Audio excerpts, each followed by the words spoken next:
Hello and welcome to the Modern Embedded Systems Programming course. My name is Miro Samek, and in this fourth lesson on state machines, you'll learn about state tables. In the process, you will see how to implement state tables in C and how to extend this implementation to add state entry and exit actions. So far in this segment about state machines, you've learned the most straightforward nested switch statement implementation in C. For example, the time bomb project from lesson 36 was implemented that way. The whole state machine was coded in just one dispatch function and consisted of the switch statement that discriminated based on the state variable. Each case handled a separate state. Within each state, you had another nested switch that discriminated based on the event signal. The cases were all events handled by this particular state. A variation of this implementation technique was also applicable to the input-driven state machines that you've learned in the previous lesson 37.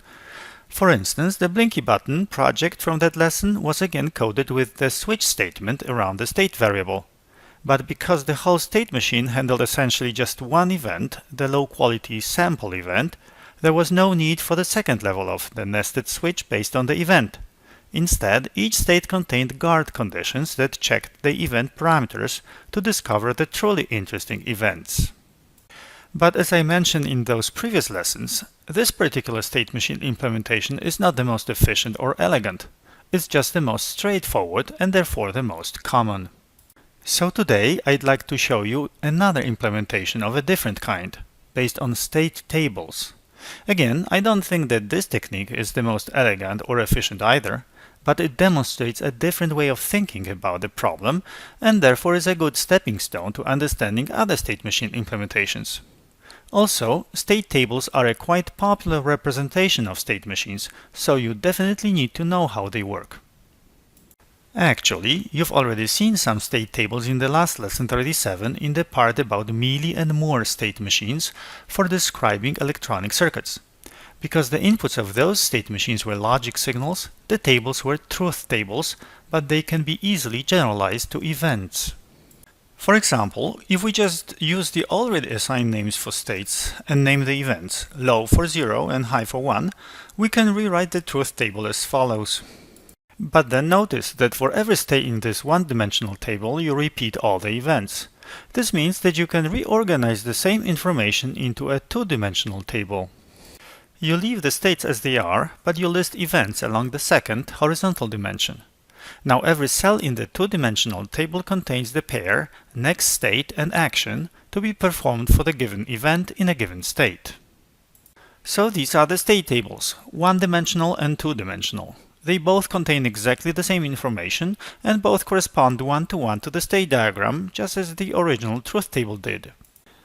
Alright, so now let's apply the same technique to represent the time bomb software state machine from lesson 36 as the two-dimensional state table.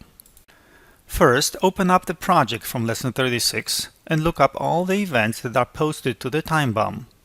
These events are enumerated in the bsp.h header file and are button pressed, button released, and timeout. Now let's open up the model of time bomb and see which states you have in your state machine there. These states are wait for button, blink, pause, and boom. For each state, you look whether it handles a given event. For example, state wait for button handles the button pressed event, so you put the next state and actions in the corresponding cell of the table. For all events not found in a given state, you put ignore, or alternatively you put error if you believe that a given event should never arrive at that state. You do the same for the blink state, which handles only the timeout event. Now in state pause there is a problem because this state has a guard condition with one transition going to the blink state and the other going to the boom state. Here I just put both these next states, but with the question marks. These are then further explained as a footnote to the state table. An alternative notation is to put the whole guard conditions directly in the table, but that leads to quite a clutter. You'll see how to work around it in the actual code. Which leads to the most interesting question for today.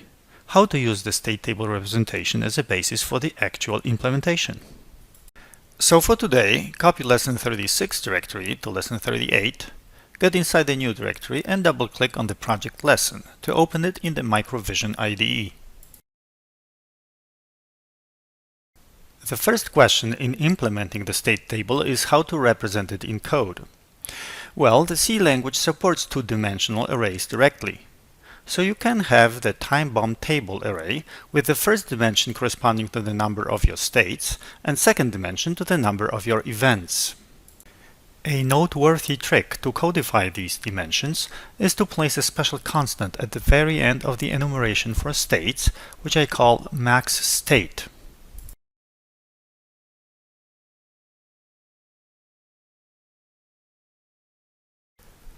And another in bsp.h at the end of the enumeration for event signals, max sig.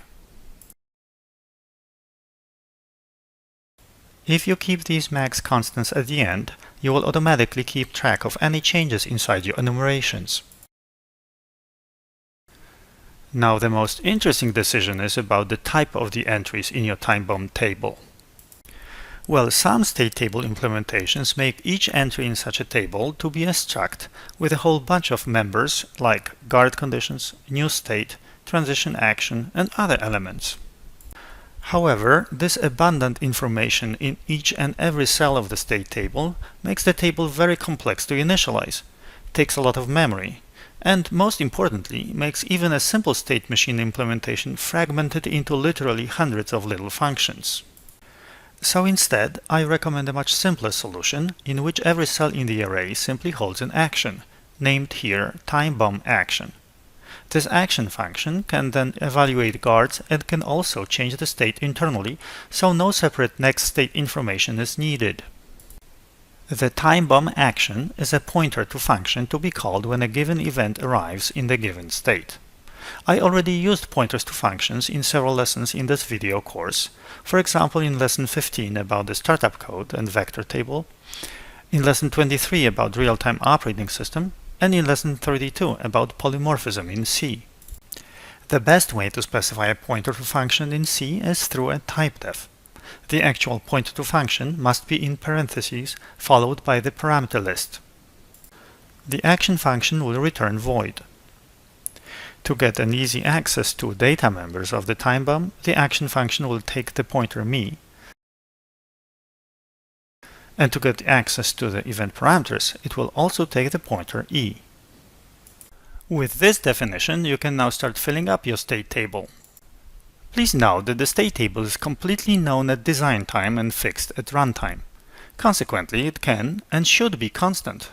This is not only safer, because the compiler will not allow you to change the const state table, but it will also allow the state table to be placed in ROM, instead of taking up space in the precious RAM. But the const object has to be initialized right away, at its definition. The only way to perform this in C is by using the CArray initializer. To simplify the job and to avoid mistakes, let me place comments with the labels for all the signals enumerated in bsp.h and all states enumerated inside the time bomb class. But you have to be very careful here, because the indexes into the state table array must be consecutive and start at 0. However, the signals in bsp.h don't start at 0, but rather are offset by the user sig constant. This offset is then defined in microcio.h header file, where you see that the very first signal with the default value 0 is init sig. So the complete list of signals in your state table must include init sig at the beginning. Now you can fill out the table cells per the state table you've designed before, except the init signal will be handled only in the wait for button state in the time bomb init function. For each signal state combination that is being handled, you insert a pointer to function with the name time bomb followed by the state name followed by the signal name. For example, the state wait for button handles the button pressed event, so you insert here pointer to function time bomb underscore wait for button underscore pressed. If a given signal state combination should be ignored, you insert the time bomb ignore function pointer. You proceed like this, effectively copying your initial design until you fill out the entire time bomb table array.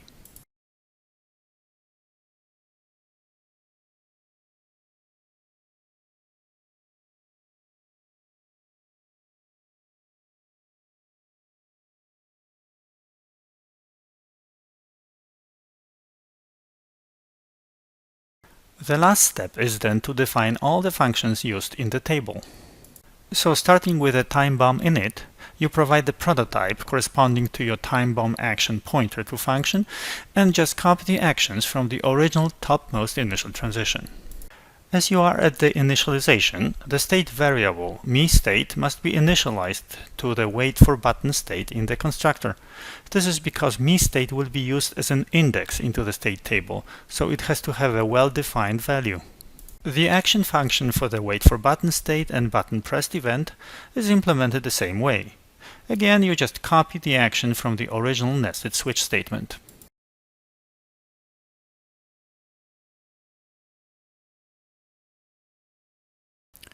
The ignore action is just an empty function.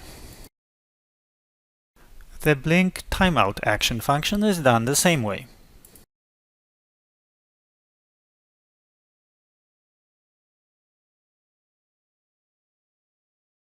And so is the pause timeout action function. You just copy over the corresponding case from the nested switch statement. So now you can clean up the old code inside the time bomb dispatch function and re-implement it with the state table. The code here is remarkably simple and elegant. You take your time bomb table and index into it with the MeState variable and the eSig signal. Then you call the selected action function via a pointer. You pass the me pointer and the e pointer as parameters to the call. A good idea at this point is also to assert that the variables used as indexes into the array are in bounds. As a final touch, you can add the static keyword to all your time bomb functions, just as it is already done for the dispatch function. This is a good programming practice because the static keyword limits the visibility of the static elements inside the given module and prevents any accidental access to them from anywhere else. Alright, so let's build the code and load it to the Tiva C Launchpad board.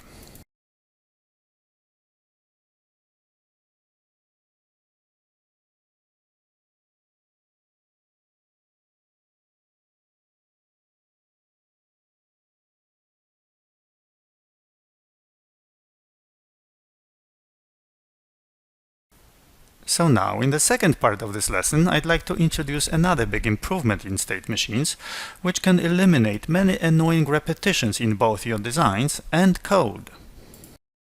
For example, in your time bomb state machine, the state blink can be entered through two different transitions: the button pressed transition from waitForButton and the timeout transition with a guard from pause. In both of these transitions, there is a group of actions, red LED on, an arm time event for 1/2 second, that is repeated. This is because these actions are a required preparation for the blink state, and so they must be executed whichever way the blink state is entered. These actions logically belong to the blink state, and it would be much better if you could attach these actions explicitly to that state. And this is exactly what entry and exit actions to states allow you to do. Specifically, you can provide an entry action to state blink and put there the actions that always need to be executed upon the entry to that state. As you can see, the UML notation for this is the word entry, or just the letter E, inside the state shape, followed by the / and the list of actions. You can then remove these actions from all the incoming transitions. But you don't need to apply the entry and exit mechanism just to the repeated actions on transitions. In fact, you should take a critical look at your entire state machine and check which actions would better fit into states rather than transitions. For example, the action green LED on in the topmost initial transition really belongs to the waitForButton state, so you can put it in the entry action and remove it from the transition. Now, whatever is done in the entry actions often needs to be undone in the exit actions. For example, the green LED turned on upon the entry to wait for button needs to be turned off upon the exit, whichever way the exit happens. So you should move that action from the button press transition to the exit action from the state. Similarly, if the blink state turns the red LED on in its entry action, it should turn it off in its exit action, instead of doing it on the transition.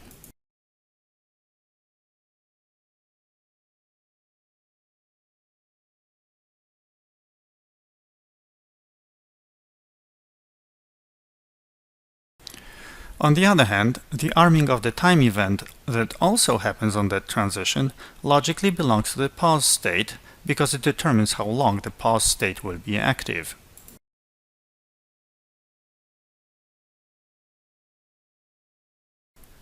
Finally, the action to turn all LEDs on to simulate the explosion logically belongs to the entry action to state boom. So, here it is, your time-bound state machine version that performs most of the actions in states rather than transitions. If you remember the last lesson, state machines that associate actions with states are called Moore machines, and state machines that associate actions with transitions are called Mealy machines. So in a sense, what you've just done is that you converted your time-bound state machine from Mealy type to Moore type. But I wouldn't take the Mealy-Moore classification from hardware state machines too far into the software domain, because typically software state machines have characteristics of both Mealy and Moore machines. For example, your time-bound still performs some actions on transitions, such as the action on timeout transition in state pause, and this is okay. Having said that, my decades of experience with software state machines shows that the Moore-type state machines with actions associated with states tend to be generally better, cleaner, more robust and more maintainable than Mealy machines with actions associated with transitions. So now, the last step in this lesson is obviously to implement your Moore version of the time-bound state machine using the state table technique. You have, of course, many options to incorporate entry and exit actions into the state table, but one possibility is to apply the same idea that you already used for the initial transition, and that is to add two new special signals, entry and exit, into the microc.ao.h header file. Now you immediately need to add these signals to the state table as well, because otherwise the table won't match your event enumeration. And then you need to insert entry and exit action functions for all states that handle them in your state diagram. So for example, your state wait for button has an entry action and an exit action.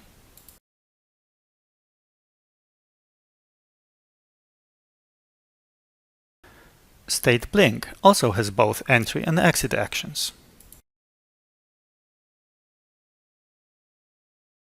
On the other hand, state pause has only entry and ignores the exit. And so does state boom.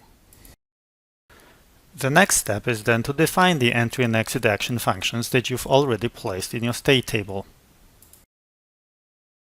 The wait for button state entry action turns the green LED on. And the exit action turns the green LED off.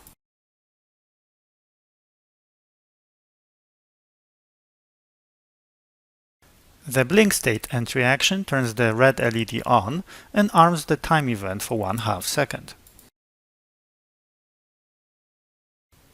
And the exit action turns the red LED off.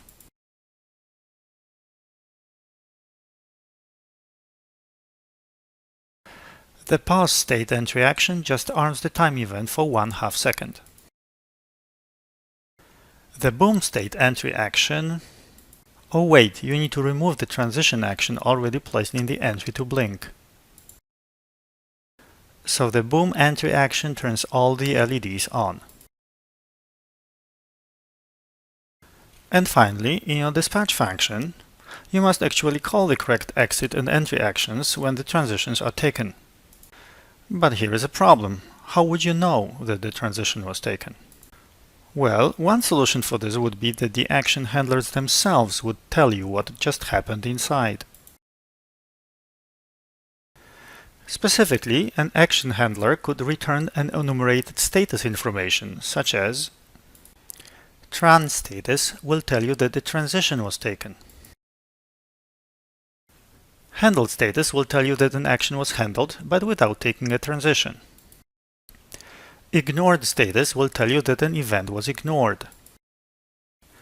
And finally, init status will tell you that the initial transition was taken. With this, you now need to add the status return type to the signature of the action handler. And of course, you need to go back and add the status return to all your time bomb action handlers. So starting from the top, you need to add return init status to the initial transition. You return the handled status from the entry action and from the exit action as well.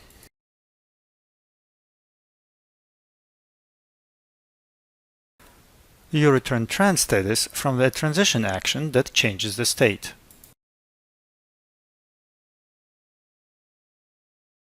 Again, you return the handled status from the entry and exit actions.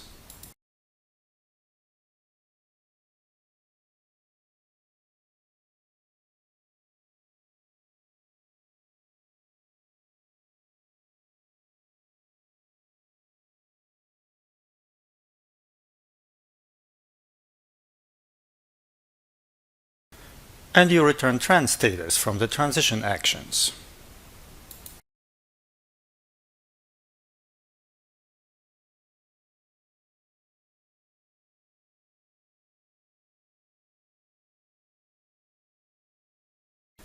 Finally, you return the ignored status from the ignored action.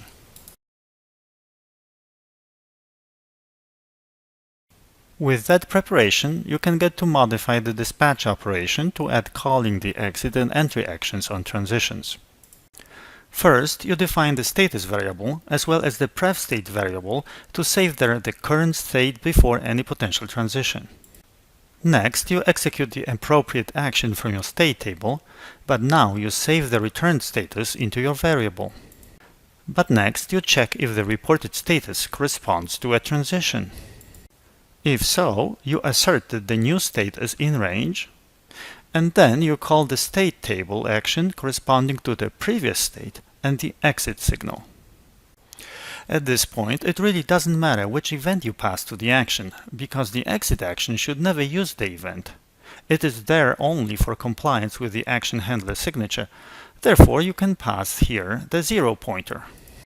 After the exit from the previous state, you need to enter the current state, so you call the state table action corresponding to the current state and the entry signal. Again, you can pass the 0 pointer for the event parameter.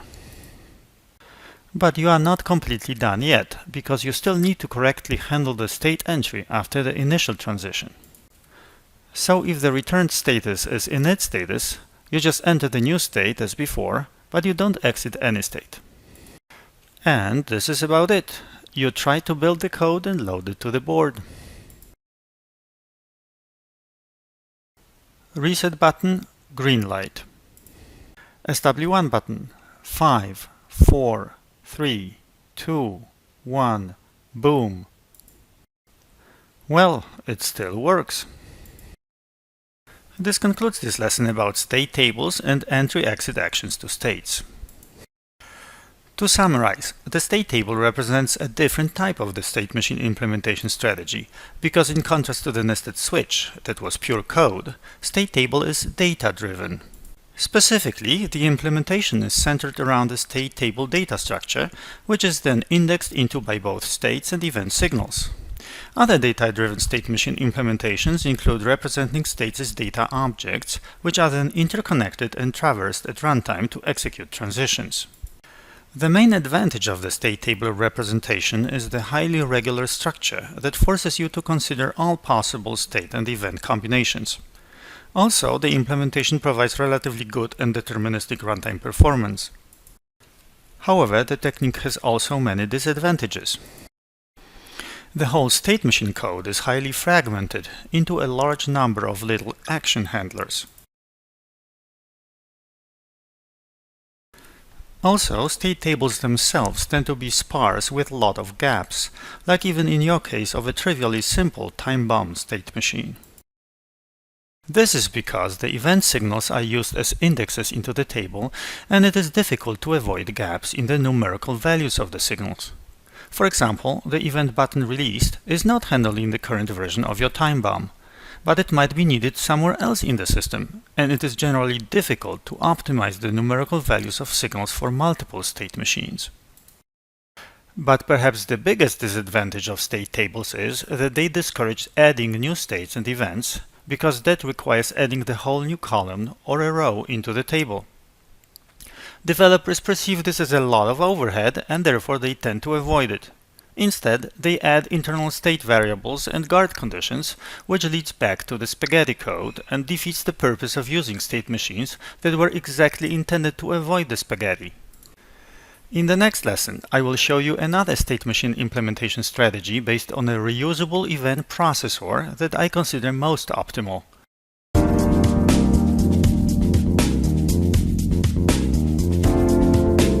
If you like this channel, please give this video a like and subscribe to stay tuned. You can also visit statemachine.com/video course for the class notes and project file downloads. Finally, all the projects are also available on GitHub in the Quantum Leaps repository Modern Embedded Programming course. Thanks for watching.